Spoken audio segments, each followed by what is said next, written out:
Speed of sound, sound की speed किन factors पे डिपेंड करती है, मीडियम का क्या इफ़ेक्ट है, और स्पीड ऑफ साउंड हम कैसे कैलकुलेट कर सकते हैं। हम ये पढ़ चुके हैं कि साउंड वेव्स जो हैं वो मैकेनिकल वेव्स के टाइप्स हैं और इनको मीडियम चाहिए होता है। विदाउट मीडियम, विदाउट पार्टिकल्स ये वेव्स ट्रैवल नहीं कर सकती।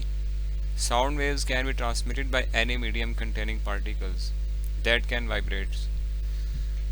कोई भी ऐसा मीडियम जिसमें पार्टिकल्स हों और वो पार्टिकल्स वाइब्रेट कर सकें, वहाँ से साउंड प्रोपेगेट कर सकती है, ट्रांसमिट हो सकती है। वैक्यूम में क्योंकि पार्टिकल्स नहीं होते, इसलिए वैक्यूम में साउंड ट्रैवल नहीं कर सकती। अब पार्टिकल्स की डिस्ट्रीब्यूशन स्टेट्स ऑफ मैटर में हमने डिस्कस की है कि वो हर स्टेट में डिफरेंट है। किसी में पार्टिकल्स दूर हैं, किसी में करीब हैं, किसी में क्लोजली पैक हैं। तो इन पार्टिकल्स की जो डिस्ट्रीब्यूशन है, इनका जो आपस का गैप है, ये स्पीड ऑफ साउंड को कैसे इफ़ेक्ट करते हैं। जितने करीब पार्टिकल्स होंगे उतनी वाइब्रेशन ज़्यादा होगी, और जितनी ज़्यादा वाइब्रेशन हो, जितना ज़्यादा बड़ा वाइब्रेटिंग सोर्स होगा, वाइब्रेशन जितनी ज़्यादा हो, उतनी हमारे पास वेव्स ज़्यादा जनरेट होती हैं। इसका मतलब ये है कि अगर सॉलिड्स में पार्टिकल्स सबसे ज़्यादा करीब हैं तो वाइब्रेशन उसमें ज़्यादा होगी और साउंड हाई स्पीड के साथ सॉलिड के अंदर ट्रैवल कर सकेगी। और गैसेस में क्योंकि पार्टिकल्स बहुत दूर हैं, वाइब्रेशन का इफ़ेक्ट दूसरे पार्टिकल पे कम आता है, इसलिए गैसेस के अंदर स्पीड ऑफ साउंड कम होती है। अब ये कितनी कम होती है? In general the speed of sound in liquid is 5 times that in gases. 5 times ज़्यादा स्पीड है लिक्विड में गैसेस से, और सॉलिड्स के अंदर as compare to gases 15 times speed of sound है। ये स्पीड ऑफ साउंड एक तो मीडियम से चेंज हो रही है कि मीडियम क्या है, सॉलिड है, लिक्विड है, गैस, और इसके साथ साथ फिज़िकल कंडीशन से भी चेंज होती है। Physical condition mean temperature, pressure and humidity. अगर टेम्परेचर चेंज हो जाए तो स्पीड ऑफ साउंड चेंज हो जाएगी, प्रेशर चेंज हो जाए, ह्यूमिडिटी चेंज हो जाए, इसमें से कोई एक फैक्टर या दो या तीनों फैक्टर चेंज हो, स्पीड ऑफ साउंड चेंज होती जाएगी। स्टैंडर्ड टेम्परेचर प्रेशर जो है 1 एटमॉस्फेयर प्रेशर और रूम टेम्परेचर 21 डिग्री सेल्सियस, इस टेम्परेचर पे speed of sound in air is 343 metre per second. ये स्टैंडर्ड वैल्यू है स्पीड ऑफ साउंड की in air at standard temperature and pressure. The speed varies with temperature and humidity. ये आगे discuss हो चुका है कि हम लिक्विड में एयर की निस्बत, गैसेस की निस्बत साउंड जो है वो हाई स्पीड से ट्रैवल करती है, that is 5 times. Speed of sound calculate करने के लिए फार्मूला है जो हम यूनिट 10 में पढ़ चुके हैं। Speed of sound, speed of any wave is equal to frequency multiply by lambda, v is equal to f lambda. यही फार्मूला हम यूज़ करेंगे। साउंड क्योंकि वेव फॉर्म में ट्रैवल करती है, साउंड इज़ अ वेव, तो वेव की speed का जो फार्मूला है हमारे पास v is equal to f lambda, उसी फार्मूले को यूज़ करते हुए हम स्पीड ऑफ साउंड कैलकुलेट कर लेंगे। फ्रीक्वेंसी चेंज हो, वेवलेंथ चेंज हो रही हो, तो हम देख सकेंगे कि स्पीड ऑफ साउंड क्या है। Where v is the speed, f is the frequency and lambda is the wavelength of sound wave. Example में फ्रीक्वेंसी फाइंड करनी है, speed of sound 340 metre per second है। अभी हमने पढ़ा है कि फिज़िकल कंडीशंस चेंज होने से स्पीड ऑफ साउंड चेंज होती है। ये कोई चेंजिंग आई है इन्वायरमेंट के अंदर, टेम्परेचर, प्रेशर या ह्यूमिडिटी की, उसकी वजह से स्पीड ऑफ साउंड चेंज हुई है। 343 जो स्टैंडर्ड वैल्यू है उससे चेंज होकर 340 मीटर पर सेकेंड है, और वेव लेंथ 0.5 मीटर है। हम देखना चाहते हैं फ्रीक्वेंसी क्या है, यही फार्मूला यूज़ करेंगे, v is equal to f lambda, f will be equal to v over lambda. v is 340, lambda is 0.5, so the frequency will be 680 Hz. Speed of sound हम इस फार्मूले से कैलकुलेट कर सकते हैं। लेकिन अगर हम मेजर करना चाहें फिज़िकली किसी एक्सपेरिमेंट के थ्रू, स्पीड ऑफ साउंड अगर हमने मेजर करनी हो, तो हमारा जो एको का कॉन्सेप्ट है जो हमने लास्ट लेक्चर में डिस्कस किया है, reflection of sound waves, sound waves reflect करती हैं, रिफ्लेक्शन का कंप्लीट फिनोमेना ओबे करती हैं। उसी कॉन्सेप्ट को यूज़ करते हुए हम स्पीड ऑफ साउंड मेजर भी कर सकते हैं। हर कोई इसको मेजर कर सकता है।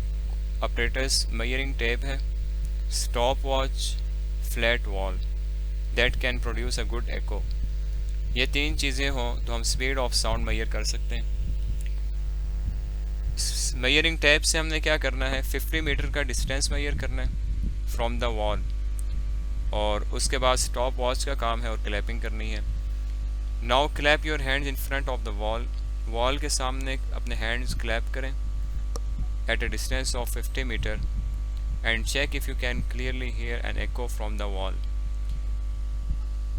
किस टाइम पे आपको एको हियर किया आपने, कब आपको एको फील हुई है, कब लिसन किया है। Make sure the echo is not coming from any other wall in the area, उस एरिया में किसी और वॉल से वो एको रिफ्लेक्ट होके नहीं आनी चाहिए, वो साउंड वेव रिफ्लेक्ट होके नहीं आनी चाहिए। 50 मीटर के डिस्टेंस पे आपकी सिर्फ एक ही वॉल हो जो आपके फ्रंट पे होगी।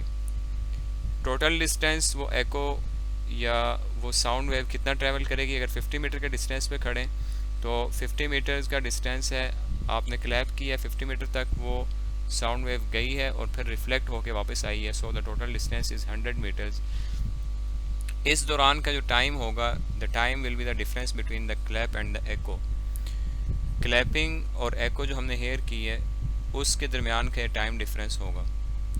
टाइम हमारे पास आ गया, टोटल टाइम, डिस्टेंस हमें पता है, v is equal to st formula use करें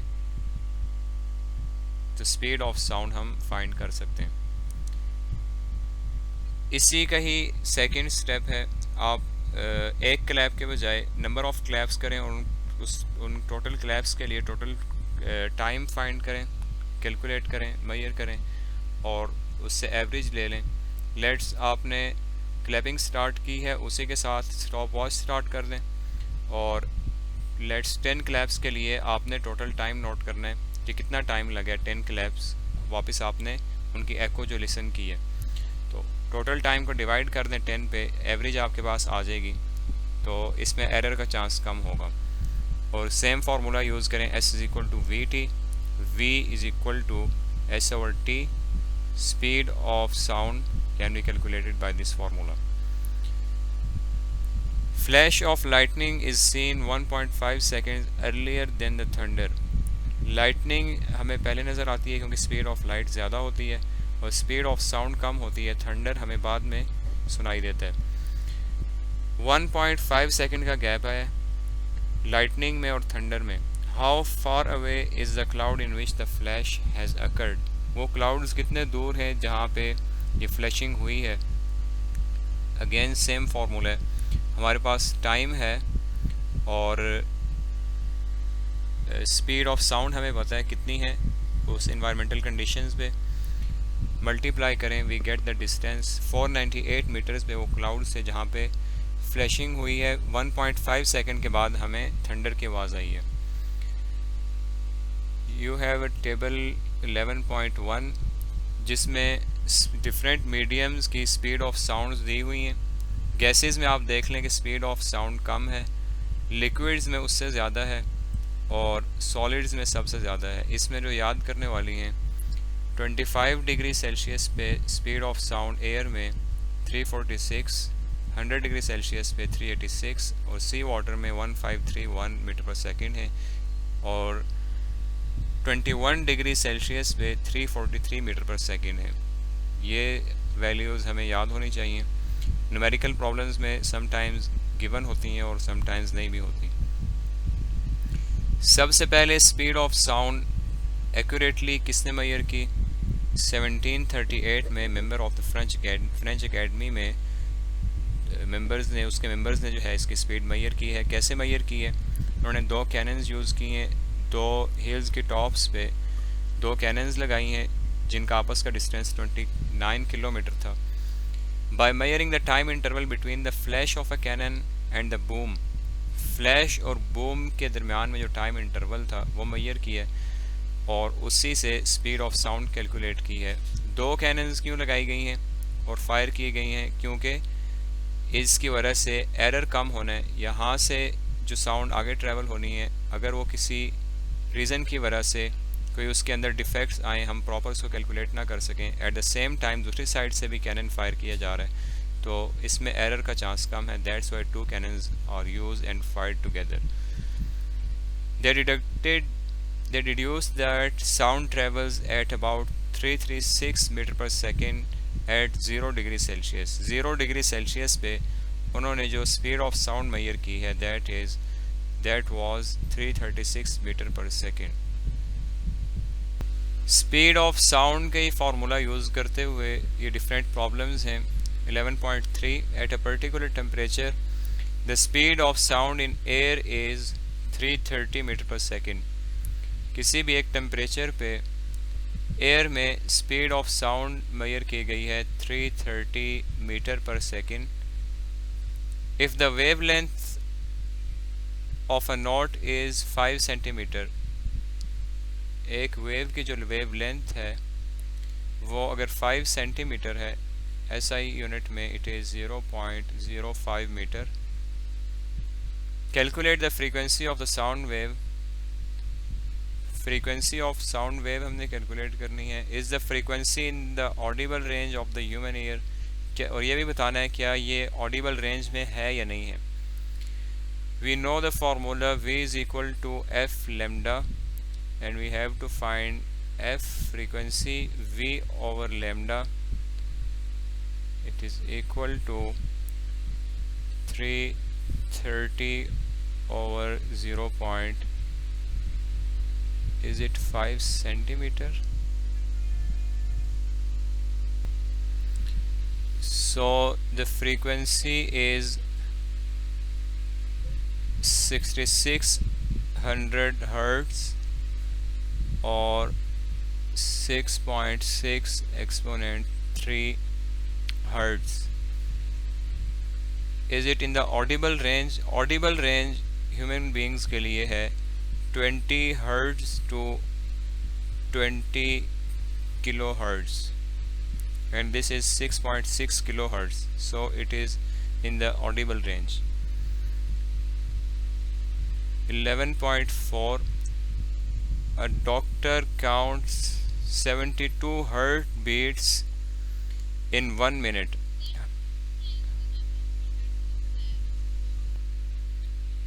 नंबर ऑफ हार्ट काउंट्स हैं, नंबर ऑफ हार्ट बीट्स हैं, इसको हम रिप्रेजेंट कर देते हैं सिंबल N से।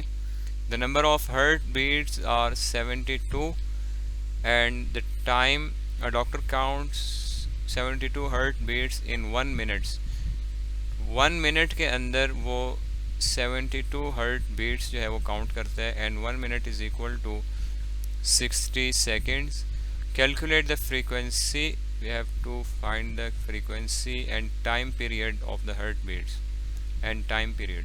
ये टाइम पीरियड कैपिटल T है जो हमने फाइंड आउट करना है और ये स्मॉल t है टोटल टाइम है जिसमें 72 हार्ट बीट्स उस डॉक्टर ने कैलकुलेट की हैं, काउंट की हैं।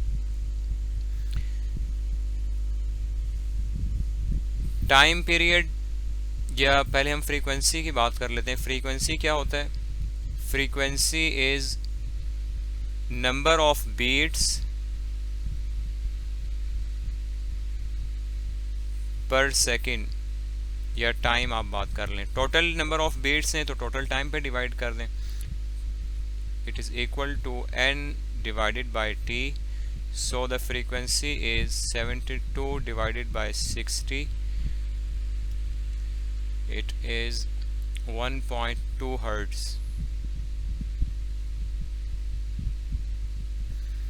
and we know the time period is a reciprocal of frequency, it is 1.2, so 1 over 1.2 is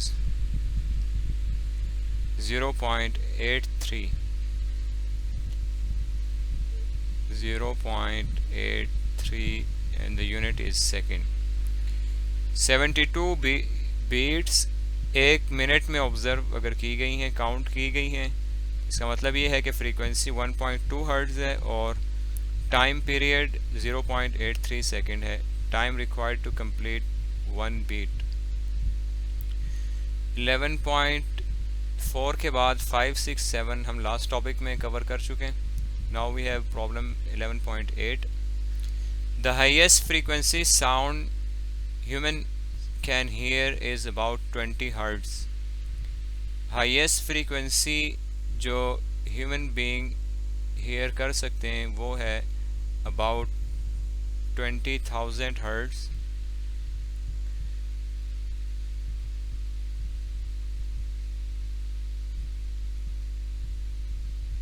What is the wavelength of sound in air at this frequency at temperature of 20 degree Celsius? Temperature 20 degree Celsius है। Although हमें temperature फार्मूले में use नहीं करना, लेकिन जो value हमें speed of sound की लेनी है वो हम 20 डिग्री सेल्सियस से लेंगे। What is the wavelength?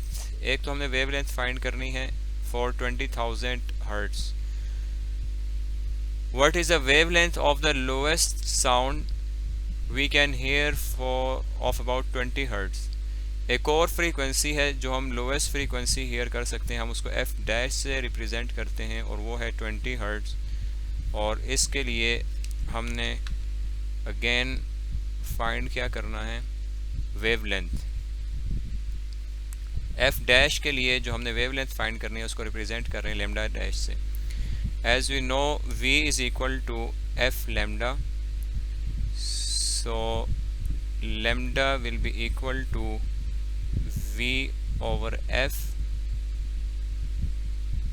Speed of sound given है 20 डिग्री सेल्सियस पे वैल्यू दे दी है, that is 343 metre per second. So we can write V is equal to 343 metre per second. 343 over frequency is 20,000 hertz. 343 over 20,000 is 0.01715 metre. और इसी को आप अगर स्टैंडर्ड फॉर्म में लिखें, you can write 1.7 exponent -2 metre, या फिर आप इसको लिख सकते हैं 1.7 centimetre. And lambda dash is v over f dash. Velocity same है 343, f dash is 20 hertz. 343 over 20 is 17.15 metre. Frequency कम हुई है, वेवलेंथ बढ़ गई है, यही इसका आपस का रिलेशन है जो हम यूनिट 10 में ऑलरेडी डिस्कस कर चुके हैं। Now 11.9। A sound wave has a frequency of 2 kilohertz। एक साउंड वेव है और उसकी फ्रीक्वेंसी है 2 kilohertz, which is 2000 hertz, and wavelength of 35 centimeter. Lambda is 35 centimeter, which is equal to 0.35 meter. How long will it take to travel 1.5 kilometer? 1.5 kilometre का displacement cover करने के लिए इसको कितना टाइम लगेगा? We have to calculate that. Displacement और time का relation एक ही फॉर्मूले में हमारे पास आता है as s is equal to vt, या फिर हम लिख सकते हैं displacement is equal to vt, और यहाँ से हमें कैलकुलेट करना है t is equal to d over v। Displacement हमारे पास है, वेलोसिटी हमें नहीं पता, as v is equal to f lambda. f is 2000 hertz and lambda is 0.35, So 2000 into 0.35, it is 700 metre per second.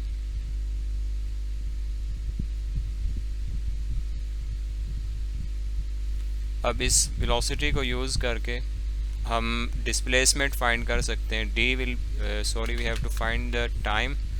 Time is equal to d over v. Displacement is 1.5 exponent 3 over speed is 700 meter per second. 1.5 over 1.5 exponent 3 over 700. It is 2.14 second. 2.14 second. So it will take 2.14 second to travel 1.5 kilometer distance.